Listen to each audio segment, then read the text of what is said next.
Chapter number 1 विद्यार्थी मित्रों गया लेक्चर में आपणे जोयुं तो धंधानुं स्वरूप हेतु और कार्यक्षेत्र। एनी अंदर आपणे गया लेक्चर में जोयुं तो आर्थिक प्रवृत्ति और बिन आर्थिक प्रवृत्ति। मैं तमने कीधुं तो एम प्रवृत्तिना तो घणा बधा प्रकार पड़े, पण आपणा अभ्यासक्रम में मुख्यत्वे बे प्रकार।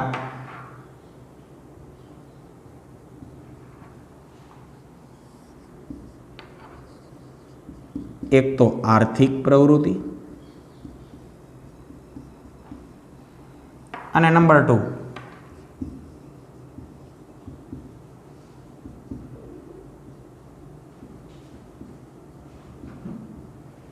ગયા લેક્ચરમાં આપણે જોઈ ગયા હતા what is the meaning of the આર્થિક પ્રવૃત્તિ, કોને કહેવાય?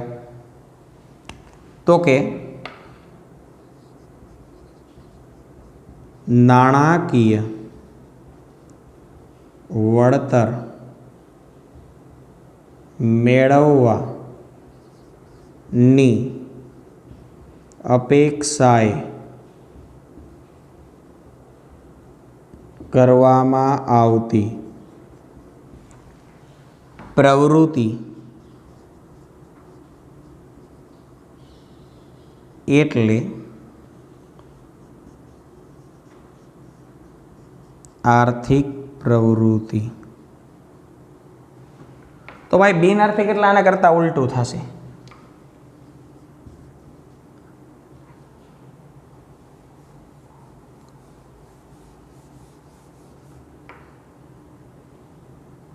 જે પ્રવૃત્તિ કરવા પાછળનો ઉદ્દેશ નાણાકીય વળતર મેળવવાનો નથી તેવી પ્રવૃત્તિને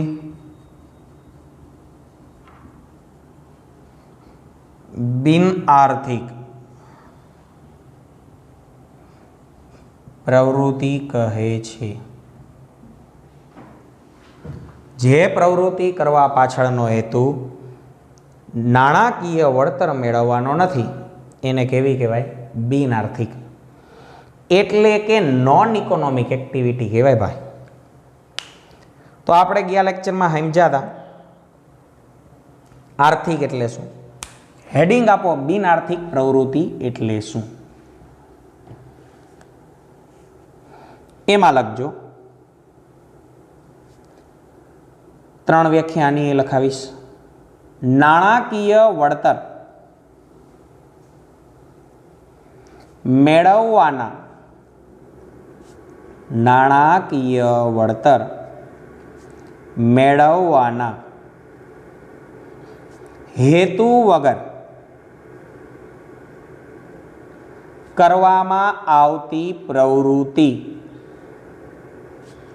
નાણાકીય વળતર મેળવવાના હેતુ વગર કરવામાં આવતી પ્રવૃત્તિ એટલે બિન આર્થિક પ્રવૃત્તિ। એટલે બિન આર્થિક પ્રવૃત્તિ।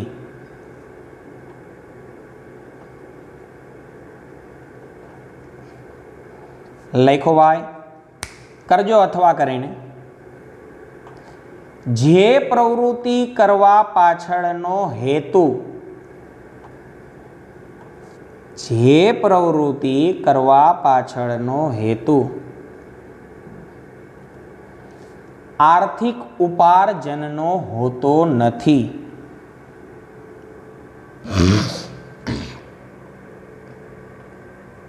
આર્થિક ઉપાર્જનનો હોતો નથી તેવી પ્રવૃત્તિને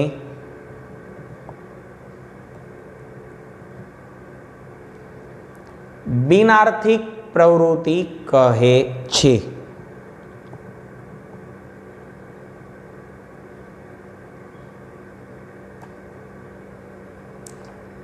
આનું એક્ઝામ્પલ લખજો। દાખલા તરીકે समाज सेवक સમાજ સેવક સમાજ સેવાના ઉદ્દેશથી કાર્ય કરે. સમાજ સેવક સમાજ સેવાના ઉદ્દેશથી કાર્ય કરે. નંબર 2 લખજો. કોઈ પણ ડોક્ટર સમાજ સેવાના ઉદ્દેશથી પ્રેરાઈને સમાજ સેવાના ઉદ્દેશથી પ્રેરાઈને મફત તબીબી સેવા આપે. મફત તબીબી સેવા આપે.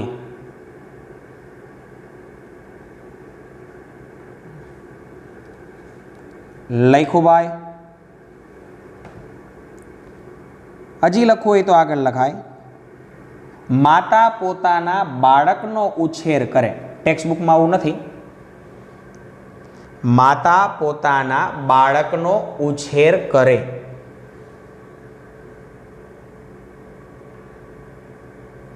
શિક્ષક પોતાના પુત્રને શિક્ષણ આપે અથવા તો ભણાવે, એમ લખો તો હાલે.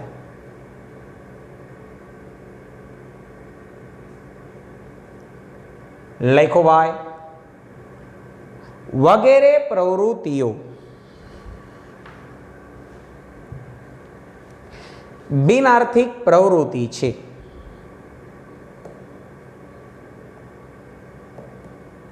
પોઈન્ટ. બિનઆર્થિક પ્રવૃત્તિનો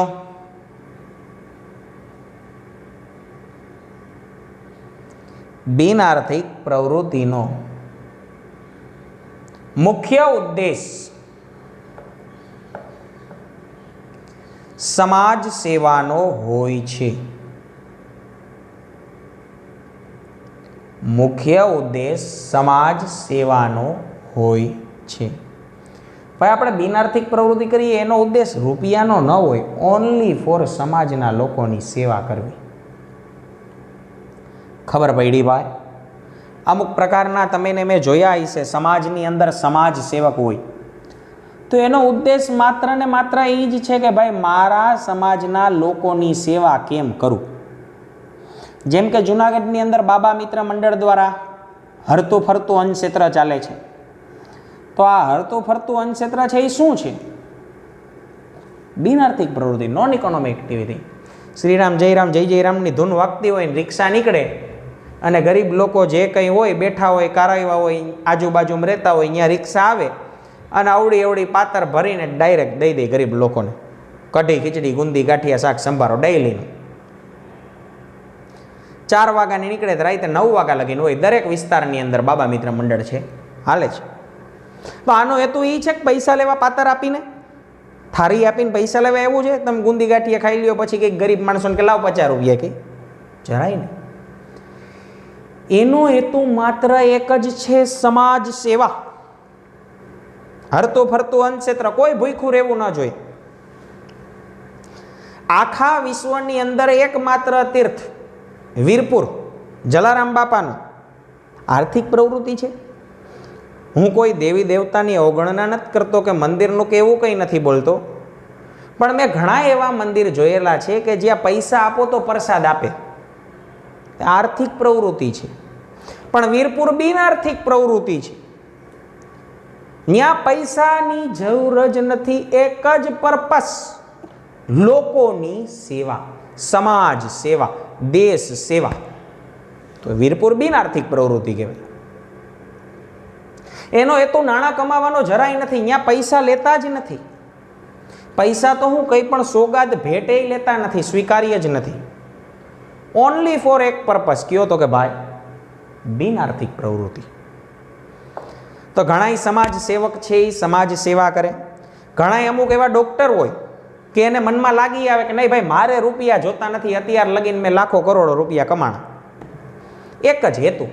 જુનાગઢમાં એક એવા ડોક્ટર હતા, ડોક્ટર નાણાવટી સાહેબ. અત્યારે તો હયાત હોય ન હોય મને ખબર નથી, પણ હું એને અહીંયા જાતો એટલે મને ખબર. નો ફી હો ભાઈ, પેશન્ટની ફી જરાય નહીં, free of, how free. DD Nanavati, બે નાણાવટી ભાઈઓ હતા, એક એમડી હતો ને બીજો ડીડી હતો. ડીડી હતો એ મગજનો ગરમ હતો, કોઈએ મુલાકાત લીધી હોય ને ઓળખતા હોય. રાણાવાવ ચોકમાં એનું દવાખાનું હતું, મને યાદ છે. એટલે હું એને ત્યાં જાતો, પણ પૈસા ચેક કરવાના ન લઈ, દવા લખી દે, તમને બહારથી ગમે ત્યાંથી મળી જાય. પાછી એવું નહીં કે એના મેડિકલેથી જ મળે. બાકી અત્યારના તો આધુનિક જમાનો છે, ડૉક્ટર બધાયમાં કમાય, કેસમાં તો કમાય પણ દવામાં કમાય. એ દવા એના જ મેડિકલે મળે, બીજે ન મળે કંઈ. તો આ ડૉક્ટર સમાજ સેવા કરતો. એ કે ભાઈ મારી ઉંમર થઈ ગઈ, 50 વર્ષ લગીને તો મેં જનતાના રૂપિયા લીધા, પણ 50 વર્ષ પછી કોઈની ફી નહીં, તદ્દન ફ્રી હો ડીડી નાણાવટી. તો ઘણાય ડૉક્ટર એવા હોય કે સમાજ સેવાના ઉદ્દેશથી પ્રેરાઈને તબીબી સેવા ફ્રી આપે. તો ભાઈ આ બિનઆર્થિક પ્રવૃત્તિ છે. બિનઆર્થિક પ્રવૃત્તિમાં આર્થિક લાભ નથી આવતો, નાણાકીય વળતર નથી આવતું, કે આર્થિક ઉપાર્જનનો પણ હેતુ હોતો નથી.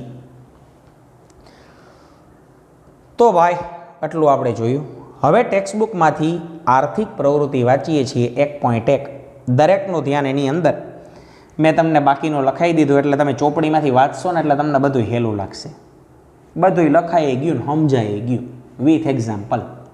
જોઈએ જો ચોપડીવાળા શું કહે આર્થિક પ્રવૃત્તિ એટલે.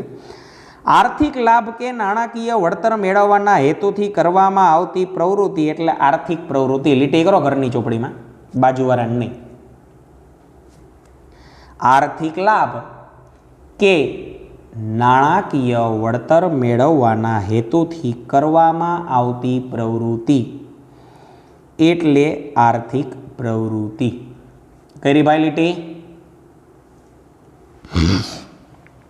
જીવન જીવવા માટે માનવીએ આર્થિક પ્રવૃત્તિ કરવી પડે છે. હા ભાઈ એ તો છે જ, આપણે પહેલાં જોઈ ગયા.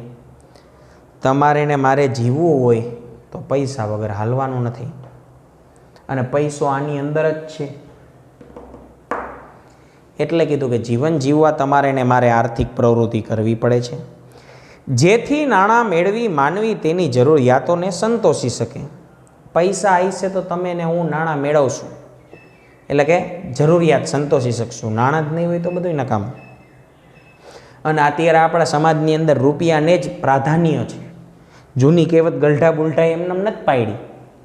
ઘણા એમ કહે કે આ જમાનામાં પૈસા કામના નથી. એ ભાઈ પૈસા કામના છે, અને હું એમેય નથી કહેતો કે એકલા પૈસા કામના છે, બધુંય જોઈ. જૂના જમાનાની કહેવત ખોટી નથી, નાણાં વિનાનો નાથીઓ નાણે નાથા લાલ. પૈસા ન હોય તો તમને બધાય સમાજમાંથી કાઢી મૂકે. માન સન્માન આ જમાનામાં પૈસાથી મળે છે. પૈસા ન હોય તો ક્યાંય કાઢી મૂકે. મેં કીધું એમ, મારી આગળ રૂપિયા હોય તો બધા કહે કે ઓહો ભાઈ વિરલ સાહેબ આવ્યા, આવો આવો આવો.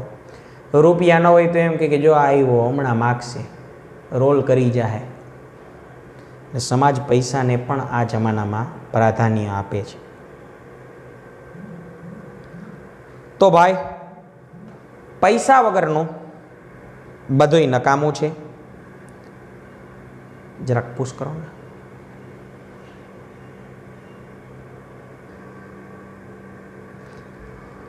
તો ભાઈ પૈસા સર્વત્ર છે અત્યારે. તો માનવી પૈસા મેળવીને પોતાની જરૂરિયાત સંતોષી શકે છે, અને આર્થિક પ્રવૃત્તિ કરવી જ પડે છે. આથી બધી જ આર્થિક પ્રવૃત્તિઓને ફળદાયી પ્રવૃત્તિ કહેવામાં આવે. અહીંયા લીટી કરો ભાઈ. આવું વિધાન છે સ્વાધ્યાયમાં કે આર્થિક પ્રવૃત્તિને શું કામ એને ફળદાયી પ્રવૃત્તિ કહેવાય? કારણ કે આર્થિક પ્રવૃત્તિ તમને મને ફળ જ આપે ને ભાઈ. કંઈ પણ કાર્ય કરશું નાણાં આવવાના જ છે, માટે એ ફળ આપનારી છે. હું અહીં ભણાવું તો એમને નથી ભણાવતો, ભણાવીને જાવ એટલે મને તો પૈસા મળે. તમે ભણવા બેઠા તો તમે એમને નથી ભણતા, તમને પૈસાના હેતુથી ભણો કે ભણશો તો નોકરી મળશે, તો પૈસા આવશે, તો ઘર હાલશે. તમે નાણાંના હેતુથી બેઠા, હું નાણાંના હેતુથી ભણાવું. માટે ફળ આપનારી પ્રવૃત્તિ છે ભાઈ આર્થિક પ્રવૃત્તિ. ખેડૂત અનાજનું ઉત્પાદન કરે તો ફળ જરૂર મળશે. ડૉક્ટર દર્દીની સારવાર કરે, ફળ જરૂર મળશે. માટે તમામ આર્થિક પ્રવૃત્તિ છે એ ફળદાયી પ્રવૃત્તિ છે.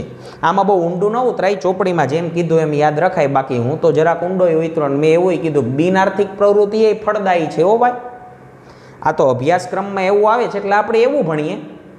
બાકી ઓરિજિનલ લાઈફમાં બિન આર્થિક પ્રવૃત્તિ પણ ફળદાયી છે. કરેલું કોઈ દી એડે જાતું નથી. બધાયમાં રૂપિયાનો સ્વાર્થ જોવાનો ન હોય. ગરીબ માણસની તમે સેવા કરો ને તો એ ફળદાયી જ કહેવાય. હો ભાઈ, એની દુઆ લાગે. પણ અભ્યાસક્રમમાં એમ કીધું કે બધી આર્થિક પ્રવૃત્તિ ફળદાયી, એટલે આપણે એમ સમજીએ.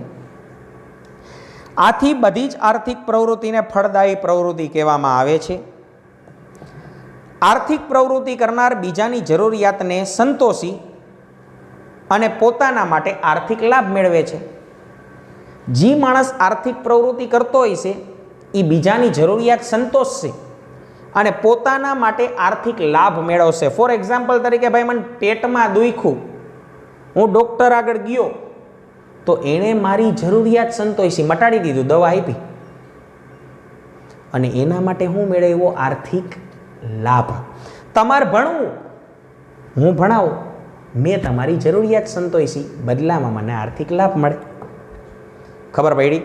વકીલ આગળ આપણે કેસ લડાવો કે ભાઈ હું આમાં હારી જઈશ, મારી માટે ખોટો છે એ મારી માથે આરોપ મૂક્યો, તો વકીલ આપણો કેસ લડી દે, મારી જરૂરિયાત સંતોષી, બદલામાં વકીલને શું મળશે? આર્થિક લાભ. એટલે કીધું કે આર્થિક પ્રવૃત્તિ કરનાર બીજાની જરૂરિયાત સંતોષશે અને પોતાના માટે આર્થિક લાભ મેળવે છે. ફોર એક્ઝામ્પલ તરીકે ખેડૂત અનાજનું ઉત્પાદન કરી, વણકર કાપડનું ઉત્પાદન કરી, સુથાર ફર્નિચરનું ઉત્પાદન કરી સમાજના વિભિન્ન વર્ગની જરૂરિયાત સંતોષે છે અને તેમાંથી આર્થિક વળતર મેળવે. એ તો આપણે સમજી ગયા ભાઈ. સુથાર છે એ આપણને ફર્નિચર બનાવી દે તમને ને મને, મોચી છે એ બૂટ ચંપલ, વણકર છે એ કાપડનું, તો બીજાની જરૂરિયાત સંતોષશે ને એમાંથી નાણાકીય વળતર મેળવે છે. આજના આધુનિક યુગમાં આર્થિક પ્રવૃત્તિ કેન્દ્ર સ્થાને છે. ઘરની ચોપડીમાં લીટી કરો ભાઈ. આર્થિક પ્રવૃત્તિ કેવી છે? તો કે કેન્દ્ર સ્થાને. પૈસા નહીં હોય, આર્થિક પ્રવૃત્તિ નહીં હોય તો બધુંય નકામું. આખું અર્થતંત્ર આના ઉપર ચાલે ભાઈ. જો બધે સેવાની ભાવના આવી જાય તો અર્થતંત્ર ભાંગી જાય. આપણા મોદી કાકા હોશિયાર જ છે. એ આર્થિક પ્રવૃત્તિ એ કરે ને બિન આર્થિક એ કરે. હમણાં કોરોનાની મહામારી આવી તો એણે પેલા બિન આર્થિક પ્રવૃત્તિ કરી કે ગરીબ લોકોના ખાતામાં છે 1000 રૂપિયા આવે દર મહિનાના, ગરીબ લોકોના અનાજ, તો એ બિન આર્થિક પ્રવૃત્તિ. પછી આર્થિક કેવી કરી? માસ્ક ન પહેરો તો 300નો દંડ, 500નો દંડ, 1000નો દંડ. માટે આર્થિક છે ને બિન આર્થિક છે. હવે આવે 1.2 બિન આર્થિક પ્રવૃત્તિ, નોન ઇકોનોમિક એક્ટિવિટી ભાઈ. પેજ નંબર 2 દરેકનું ધ્યાન ટેક્સ્ટ બુકમાં. બિન આર્થિક પ્રવૃત્તિનો હેતુ નાણાકીય વળતર અથવા આર્થિક ઉપાર્જનનો હોતો નથી. ઘરની ચોપડીમાં લીટી કરો ભાઈ. હોય જ નહીં ભાઈ. તો મેં તમને પહેલા કીધું નાણાકીય વળતરનો હોતો નથી અથવા તો આર્થિક ઉપાર્જનનો હોતો નથી. તો એનો ઉદ્દેશ કેનો હશે? બિન આર્થિક પ્રવૃત્તિનો ઉદ્દેશ આર્થિક ઉપાર્જનનો નથી કે નાણાકીય વળતરનો નથી. તો એનો ઉદ્દેશ હશે કેનો? મેં કહી દીધું તમને કેનો હશે ભાઈ? તો કે આનો ઉદ્દેશ માત્ર ને માત્ર દેશ સેવા, સમાજ સેવા, સમાજ કલ્યાણ,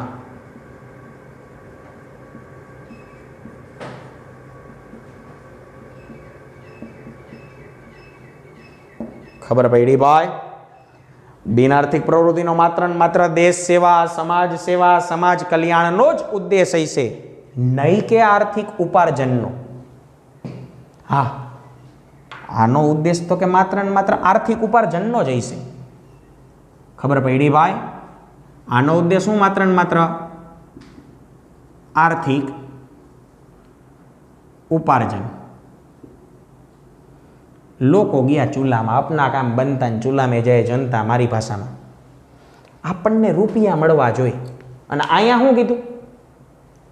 પૈસા નહીં, સમાજ સેવા.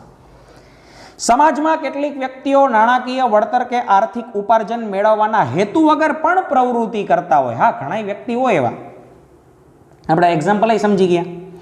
દાખલા તરીકે સમાજ સેવક દ્વારા થતી સમાજ સેવાની પ્રવૃત્તિ, સમાજ સેવક છે એ સમાજ સેવાની જ પ્રવૃત્તિ કરે. માતા દ્વારા પોતાના બાળકોને ઉછેરવાની પ્રવૃત્તિ, ભાઈ માતા છે એ પોતાના બાળકોને ઉછેરે. ફટાફટી જરાક જોઈ લઈએ. કોમી એકતા માટે પ્રચાર કરતા કાર્યકરની પ્રવૃત્તિ. ભૂકંપ અને સુનામી સમયે કુદરતી હોનારતના સમયે અસરગ્રસ્તોને રાહત છાવણીમાં સેવા આપતા કાર્યકરોની પ્રવૃત્તિ વગેરેને બિન આર્થિક પ્રવૃત્તિ કહેવાય. ભાઈ ધરતીકંપ આવે તો રાહત છાવણીના કાર્યક્રમ જે કંઈ હોય કાર્ય કરતા હોય. સુનામી આવે, ડૂબી જાય લોકો, બચાવે, ફૂડ પેકેટ આપે, આ બધી બિન આર્થિક છે. તમને બચાવીને ફૂડ પેકેટ આપીને એમ ન કહે લાવ 50 રૂપિયા. માતા આપણો ઉછેર કરે તેમ ન કહે હાલે મેં તને મોટો કર્યો લાવ કરોડ રૂપિયા. ઓનલી ફોર સમાજ સેવા. માતાને તો એમ હોય કે ભાઈ મારો દીકરો. તો ભાઈ એટલું આપણે રાખીએ, બીજું આપણે નેક્સ્ટ લેક્ચરમાં જોશું.